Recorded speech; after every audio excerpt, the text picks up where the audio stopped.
When I was in junior high school, there was this guy. His name was Lance Quinnell. And this guy bullied me in grammar school and then continued bullying me in junior high. And he was a huge kid, huge. And nobody ever stood up to him, and he kind of was the guy that ran the school. When you saw him walking down the hall, you got out of his way. Well, as time went by, years went by, he began to focus his bullying endeavors on me. And it had gotten to the point where it was so often and so painful. And even back then, in the 70s and late 60s, not a teacher, they would turn their heads and walk the other way when this was going on. They didn't want to get involved. They didn't want to stop this kind of behavior.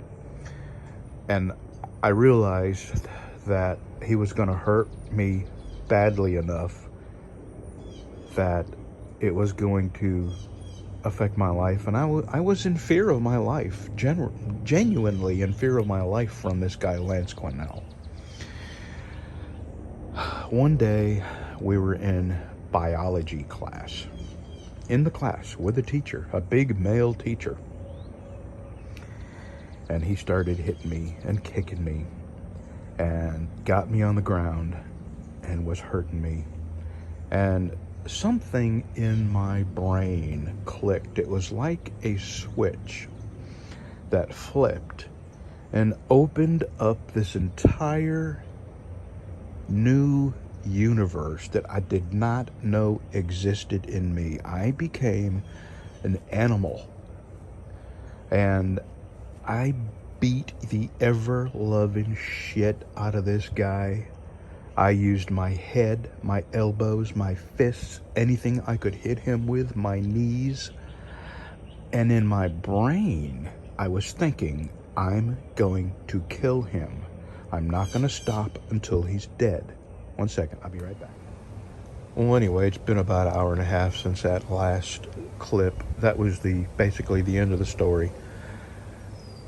I had gotten to the point where I was so tired of being threatened and bullied and pushed around and beat up and hurt that I had no choice but to do something about it. And by the time I'd let myself get mad enough to do something about it, I fully intended to kill Lance Quinnell. That's how far a person had pushed me. And this is not part of the story, but it's funny. Down the road, 6 years down the road, I'd gotten out of the Army, and it was the middle of the night, and I was going into a convenience store.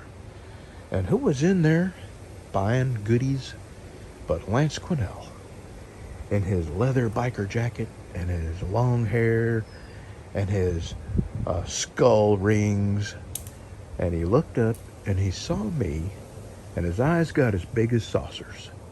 And he dropped what he was buying and he took off out of that place.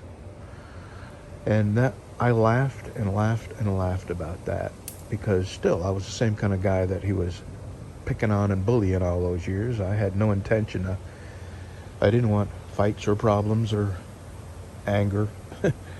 And it was funny that he thought I was the person that he was, a bully. Anyway, that's that story. I've got more. Come on, baby, I see you. Come on. Come on.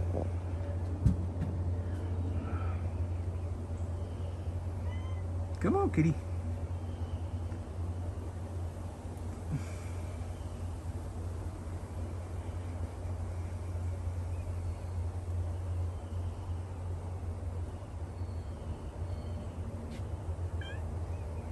Come on.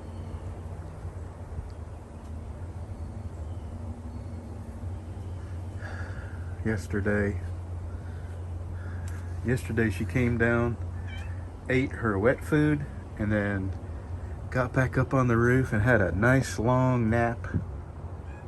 And I still can't touch her. Here, I'll show you. Come here, kitty kitty. Watch this. Hello, sweetie.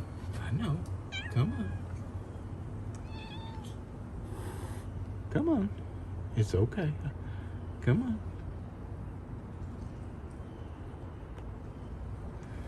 Yeah, I can get, 6 inches from her, and she is not going to let me touch her. Certainly not going to let me pet her. That's okay. Alrighty.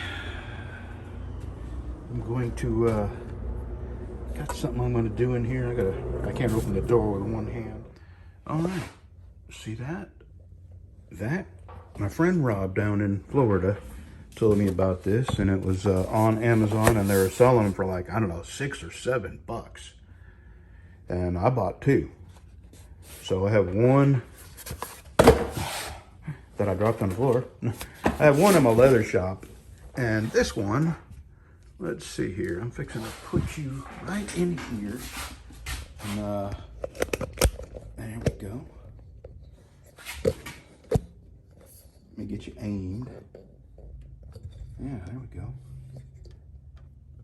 I am going to tell you another story, but right now, I'm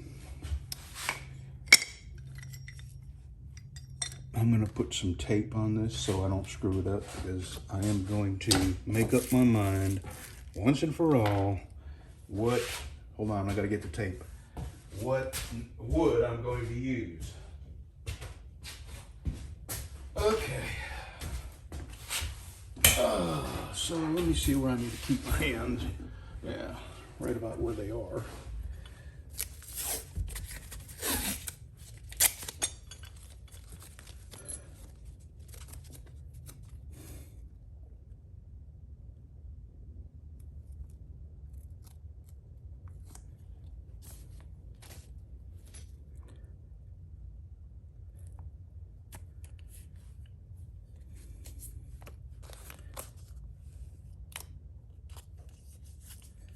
All right.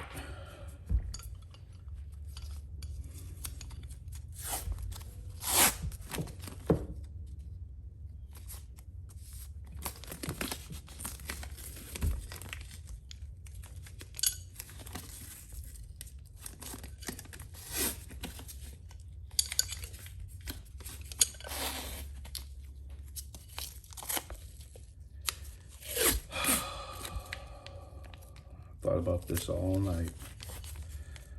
I'll explain to you some of the problems I'm encountering, and I cannot figure out a way. Now, keep in mind, this is part of the fun of making knives, is figuring out ways of getting around problems. When I make the handle, by the time I get done to putting the handle on here, the knife is finished. From the brass down is finished. Now I've gotten to a point where I'm very, very happy with how my knives come out. I mean, there's always room for improvement, but I think the improvement I can make now is very, very small improvements, whereas to get to this point, the improvements were, were bigger improvements. I was making bigger leaps getting to the next level of knife making. Now I'm at the point where my improvements you may not ever see, but I see them, like my plunge lines where you, each side where you grind your bevels, they're, just about perfect. My bevels are perfect on each side. Really happy with the progress I've made. But I'm encountering problems here. Okay, the first problem I'm encountering is making this slot fit this tang perfectly, and it doesn't. As you can see, I have gaps on either side. A gap here and a gap here. And it's not so bad on that side, but can you see the gap right here and right here? You know, I cannot figure out a way to cut this slot where it will fit this tang perfectly. I have figured out this, that I have to taper the tang from here. I have to taper it ever so slightly towards the end on each side. And as I work on this, I get it to go down further and further and further and further until it sets perfectly on that, on the shoulders right here. I've also gotten, this is called a file jig, and you bolt it on there and you hold this up like that, and you can file both sides of the shoulders where it's perfectly square. Okay, I've figured that out. That was like 150 bucks for a file guide. So, as I encounter problems, I find solutions, which is enjoyable. The one problem that I mean, it's more than one, this is the first one, is I cannot figure out a way to cut this slot where it will fit this tang so perfectly that there are no gaps. And I do have a tool ordered, but you know, tools are taking forever to get here, ever. I ordered this tool months ago, and it's just an end mill. And it's an end mill that is the exact thickness of my tang. So I'll put it on my mill, and I put the end mill in here, and I'll cut my slot, and it will be a much more uniform slot, and I'm positive it will fit. I'll be much more happier with that fit, with the end mill. I think I need to move you just a little bit. With the end mill cutting that slot. So I can remedy that problem with a different tool, a better tool. Problem number 2. When I fit my tang inside there, what I'm doing now, and this was suggested by, oh God, I can't even remember now. It was somebody who watches my channel, also watches another channel, and that person had figured out Simple Little Life, I think his name is. He's a Canadian guy, and he makes knives, and it was his idea, or maybe he got it from somebody else, I don't know, but I watched his video, and somebody suggested that video to me, and what he was doing was drilling a 1/2-inch hole, like that, and putting a 1/2-inch dowel in that hole. But before you put that dowel in, you cut a slot in the dowel the same thickness or width as your tang. So your tang fits inside that dowel, the slot you've cut. So problem solved, getting the tang into that. I was drilling some 3/16 holes in a line, and then wallering it out with the drill. I mean, completely the wrong tool for the wrong job. And then taking files and scraping. I mean, nothing worked well. And still, I've not found anything that works well. Now, the dowel is, to me, the most logical way to get the tang into the handle without screwing the handle up. But there's got to be a better way. Now, I've watched Kyle Royer, and they do it the old-fashioned way where they drill a couple of holes, and then they have a tool that they scrape it out, and, you know, it's, by the time you get it in there, it's a super tight fit, which is what I want. I don't want to have to fill up a huge gap with epoxy just to make this fit tight, you know? And that's what I'm having to do. Here's an example. Now, I'm getting better at this. But here's the handle I screwed up that was intended for this. But you see how I got some slop there? All that slop has to be taken up with epoxy.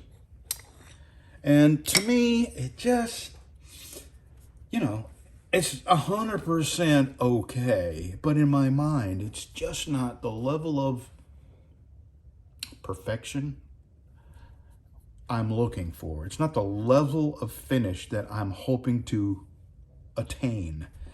So I'm not happy with that. I haven't figured out another way to do it, and I'm going to continue doing it this way with the 3.5-inch hole and the dowel, because I don't have another way of doing it right now that I am confident in.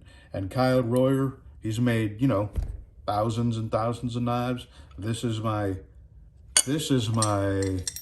third that I screwed up, and this is my fourth that I screwed up. I've made 2 that come out good, and I'm telling you, it was an accident that they come out good, because I don't have a method that I can repeat over and over. I guess that's what I'm really looking for, is a way to do this over and over the same way and get the same results. And I'm not. Here's another thing. I'll explain, and this is a third problem. You cannot finish this handle on the knife without screwing up your brass. I mean, you want it to be level with the top, which I'm not there. So now I have the choice of putting this on my grinder and grinding the brass and having to re-sand the brass and reshape it, or finish this off the knife 99% and then epoxy it and then shape the brass to the handle and then end up screwing the handle up and I have to re-sand it. I mean, and then you start doing that, and then you've this polished surface that I've worked so hard to get, the sandpaper hits that. I mean, I've got so many problems that I cannot figure out a way around or to get past. And I look at some of these knives like Kyle Royer, and there's just absolute perfection, and it's so aggravating that I can't get past these little problems. I'm not ever going to reach, I'm not unreasonable, I'm not ever going to reach Kyle Royer level of making knives. I accept that, but I want to have my gaps tight around the tang. I want to have my tang fit in here tight where I don't need to take up my mistake with epoxy. I want to have my handle shaped before I epoxy it to this so I don't screw up the polish I've put on the brass or the knife. I've got so many things that I have to figure out a way to get around. And it's frustrating. I'm not, you know, I wish I could blame it on tools if I had better tools, but I can't think of a tool besides an end mill that could cut this a lot better. And really, that's not the biggest problem I'm facing. I mean, that will be a minor improvement that I'll be very happy with. But combined, not being able to do a perfect slot, not being able to drill a hole that will fit the tang just perfectly. Oh, and a friend of mine mentioned burning, and I have seen that, and I've actually done that once, and it is not a good option, not at all. It works, and to me, it's the last option because it makes a very sloppy, incredibly poor fit, and then you've hardened your tang. I mean, you can't be sure. I mean, if you've already tempered your blade, you don't want to go heating this up red hot to burn it in, because then you've lost the temper, and what you've created is a very weak point. You can crack your blade, you can crack your tang, and it's your last option as far as I'm concerned. So that's where I'm at. I haven't decided on this piece yet. I'm going to look in my boxes. I'm going to see if there's anything else I can use. And if anything strikes me, I'll let you know. I'll be right back.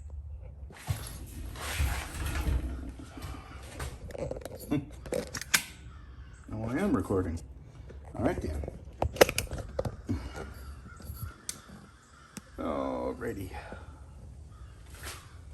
So, my wife just came down here with more good frickin' news.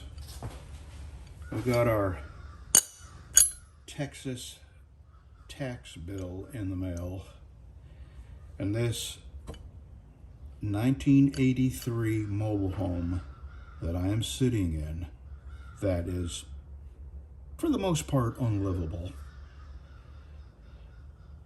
suddenly in the last year this 1983 mobile home increased in value by $2,000. If that's not bad enough, our double wide, when in the history of double wides has a double wide increased in value by $10,000 overnight? So they've raised the amount that they're going to tax us on by $12,000 in 1 year. I don't know how we're gonna pay this, and I could freaking shoot myself for moving to fucking Texas. I cannot believe it. You'll own nothing and be happy, and this is how they're going to take it from you. They're going to tax you out of being able to pay for your home, pay taxes. And I'm mystified how they can do this. God, I swear, what a day. Yesterday, same thing. You ruined a piece of wood for the second time. I am not having a good day. Not at all.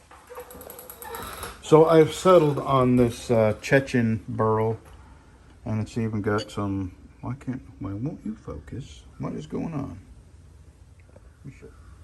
Huh? I don't know why it wouldn't focus. So who knows what kind of ratting that is? But this is Chechen burl. It's got some pretty figure, and it's stabilized really good. So, all right, I've settled on that. It's not my most expensive piece of wood, and I couldn't use it on a Texas Rumble, which is what my most expensive wood is for, because that handle requires such a big piece of wood like this. I could not use this on a Texas Rumble. It's not big enough. Okay, let me try to get my head back in the game here. I was just telling my wife about all the problems I'm encountering, and she said, well, you have gotten to the point where your full tang knives are, beauty-miss. And, I'm very happy with how well I can make those knives. And there are no problems that I can't figure out a way around or to fix if something goes wrong. So my full tang knives I'm very happy with. And the thing is, I have to admit this to myself. There may be coming a time where I have to say I can't make these hidden tang knives without making too many costly mistakes that I can't afford to absorb. So I'm going to keep on plugging on. I have 2 more handle screwed up on each one. So anyway, I've been telling you the stories about bullies and how when people realize that they're tired of being bullied, they're tired of being threatened, and they've just had enough and they want to get the fight started. I'm going to tell you one more story about this guy who worked for a company that I worked for as a truck driver many, many, many years ago, back in the early 80s. And I'm only going to use his CB handle because back in those days, that's all you knew people by was their CB handle. And his CB handle was Cheyenne because that's where he was from. Well, he worked for this company as a truck driver, and this company was a rogue company. They were fully aware that most of the drivers were snorting coke so they could do the Miami turnarounds. And I had gotten to the point where I was doing the same thing, but I realized I was really going down a bad road, and the money I was making from staying awake for such long periods, I was spending on coke. I mean, it didn't make any sense. And I did not get addicted to it. I didn't do it because I enjoyed it. I didn't like the way it made me feel, it made my skin crawl. So anyway, this whole company, all their drivers snorted coke. And there was one guy that was the guy who you would buy it from. And he would get mad if you bought it somewhere else. And he would get mad if you could do your job without it. And everybody was afraid of this guy. This guy had been in and out of prison. He was a gigantic dude. And he was tattooed from face to knuckles long before every little fruity dude had tattoos. This was back in the day when you had to have at least one felon to have a tattoo, or served at least one jail term in order to have a tattoo. That was a requirement. And yeah, he was a dude you did not want to mess with. He was a gigantic dude and had a hell of a reputation. So anyway, I had finally quit that job. I found a much better job that operated within, mostly, the confines of the law, and you didn't need to do drugs to make a living.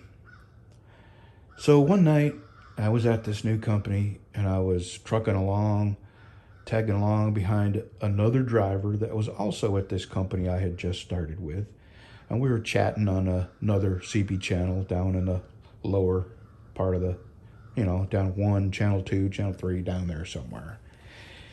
And I told him, yeah, I was so glad to be away from that company because everybody there snorted coke, and it was like a requirement. You couldn't do what they wanted you to do without taking something to keep yourself awake, and everybody was snorting coke because of it. And I didn't mention any names. Well, anyway, on the radio comes Cheyenne. He knew who I was. And he said, I can't remember what my CB handle was back then. Let's just say he called me Brad. He said, Brad, I've been listening to your conversation. Not wise, my friend. You know what's fixing to happen, right? And first, okay, call me a pushover. It's real easy to say, well, I'll tell you what I'd have said. I'd have pulled it, I'd have told him to pull over. We'll have it out. Okay. At that time, I had 2 children and a wife that would not work. I was the sole provider. And so I said, yeah, man, sorry. I kind of got a big mutt there. I should, I did my best to apologize and smooth it over. Not good enough. Not good enough. For the next several months, every time I saw his truck for that company, he would find me, he would threaten me, he would tell me what he was going to do to me, and the only reason, you better not let me catch you in any of the truck stops, because you're dead. I mean, he enjoyed it, and I was honestly afraid, and I don't mind saying that. Until one day, he was behind me, going in the same direction. And he threatened me and said, pull in this rest area, pull in this rest area. And I said, you know what, man? I've had it. You're probably going to kill me, but I'm ready to die. Let's do it. I pulled into the rest area. And back in them days, trucks had flares in them for emergencies. I mean, nothing makes sense at a wreck than to light a fire, right? But back in them days, that's all they had. They didn't have reflectors, they had flares. And even the cops, when they come upon a wreck with gas everywhere, first thing they would do is light flares so everybody could see there was a wreck. And these flares had these long 3-inch spikes on the end of them. And each truck had 3 or 4. I think it was a requirement. So I get out of the truck with one of them flares in each hand. And the guy is probably going to kill me and quite able to. but I am going to poke that son of a bitch full as many holes as I could possibly put in him before he kills me. I jump out, and I'm going to meet him at his truck. And he looks at me, and he looks at the flares, and he realizes that the game is over. Hold on, my wife is calling me. Okay, I'm back. I don't know where I left off. Anyway, he didn't get out of his truck when he realized that I was no longer afraid of him, or my fear was less than my desire to inflict pain on him before I died. And in his mind, he didn't want a whole bunch of holes in him. And suddenly, the fear of pain entered his mind. So he put his truck in gear and left, and I never heard another word from him. My point is, we have a bully in the world. And who knows, other countries may look at us, my country, as the bully. But as an American, I am really tired of Putin threatening us with nukes every time we make a move. Now, again, I'm not on the side of Ukraine, and if you are, it's because you don't know the whole story.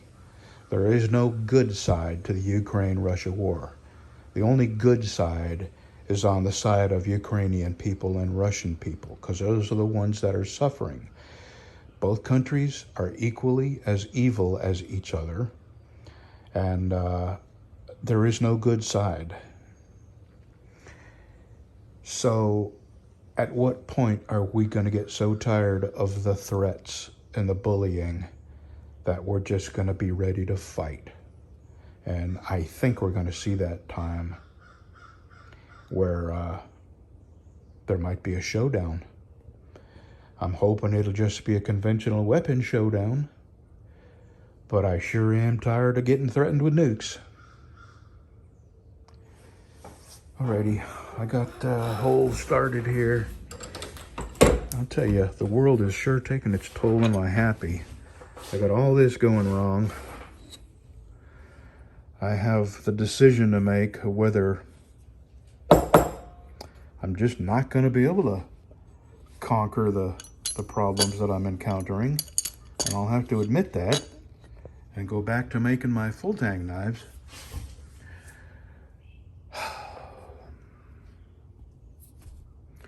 I'll have to figure out a way to come up with the additional property taxes or fight them, and you never win, never. We've been down there twice to argue about taxes, and they do not budge. They won't talk to you. They're sarcastic. They're threatening. They sent an appraiser out here twice, and each time it went up a little higher. So that's how they get you to not fight them, is every time you fight them, it goes up a little higher and a little higher. And we disagreed with the value they placed on our property. It was ridiculous, especially this property. This is a 1983 mobile home. On what planet does a mobile home this old increase in value by $2,000? Or that by $10,000 in 1 year? Anyway, I don't mean to bum you out. It's just me talking. I'm not a happy guy today. But tomorrow will be another day, and I usually get myself out of these little funks pretty quick. So I can't drill the 1/2-inch hole out here because I've got nothing that will drill deep enough. There's not enough stroke on that, so I had to go out and use my drill press out in my shop. So I'm going to do that. I'm going to come back. I'm going to get my dowel cut, and we'll go from there. Okay, I finally went up to my other shop and I found a drill bit with a reduced shank that will fit in my drill. So I'm gonna go in about 3/8 from the end here. That's about how deep I wanna make this. Now, I've already started this at a 1/4 inch. Actually, I went 8 1/4 and now I'm at 1/2. So I gotta keep this square and level. Here we go.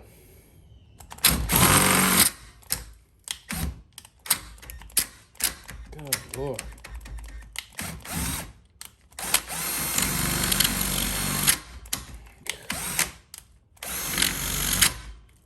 Isn't that something? I might have to dull that.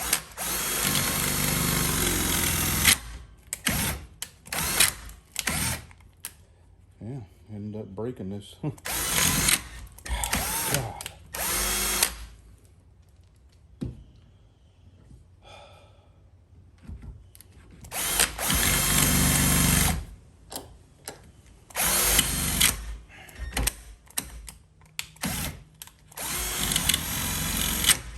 God, there is no taking it easy either.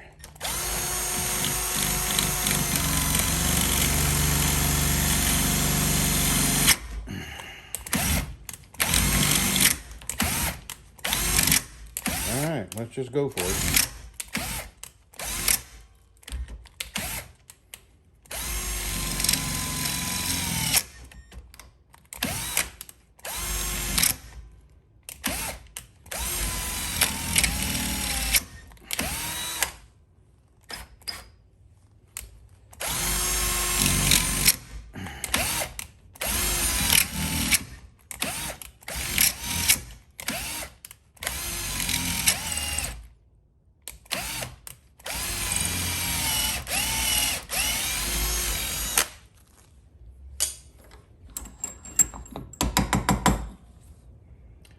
All right, let me go get a dowel cut and get that slot cut in it. Here, I'll turn you off. You can come with me and you can watch that. All right. Here's my 1/2 inch dowel.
Then we go to the low battery. Okay.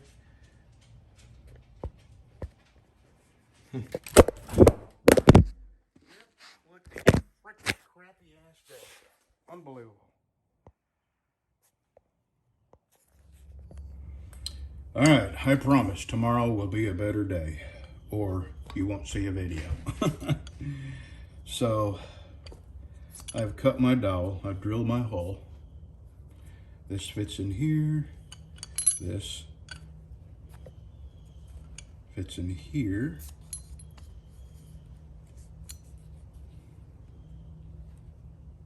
I drilled a chamfer on this to mirror the front of the drill bit because that's how far it's going to go in. Now what I do is epoxy this, and I've cut a hole in this, otherwise it creates such a vacuum that you can't push this down in there. So I cut a little hole in here. Now I'm going to put epoxy on this, mash it down in there put a wedge in here that keeps these things pressed up against the wall. And then that's it for today. And the reason I'm not doing this one, which this guy's been waiting forever, because I want to get through the problems I'm having on this one. It's not spoken for. So if I keep screwing up, I could just quit, you know, and I haven't ruined the one that somebody wants. So let me go ahead and get that epoxied up, and I guess you don't need to see that. That's just epoxy. So we will see you tomorrow, and my God, I will try and have a nicer day tomorrow. See ya. Well, I said that was the last clip. I just wanted to show you. Here we are, all assembled. And I got this file tapped down in there to keep these prongs spread out. So in the meantime, I got an email right now. I've been out of the trucking business for many, many, many years. But every once in a while, I still get a load offer or something. And I just got a load offer from Landstar Ranger. One of the worst jobs I ever had. Because it's a scam. I'll tell you the scam in a minute. But boy, have they come up on rates. Even knowing that Landstar brokers are butchers and thieves, there's a 17,000 pound load in Humble, Texas, going 250 miles, and it's paying $1,350. Load in the morning, deliver in the afternoon. $1,350 plus a fuel surcharge. I didn't open the PDF to see what the fuel surcharge was, but that's pretty good pay. It's flatbed, 3 pieces, chain down, must be tarped, and it paid $1,350, and you got to give them the first 2 hours. After 2 hours, you get $50 an hour demurrage for a maximum of $250 a day. But it was a simple, quick load, quick off. It was an oil field company, so nobody would mess you around. They want their stuff and they want it now. And then when they want to ship it, they want it on your truck and they want it on there now. They want you gone, so there's no waiting around. So that was interesting. $1,350 for 250 mile load. Pretty good day's pay if you can't find a load going west.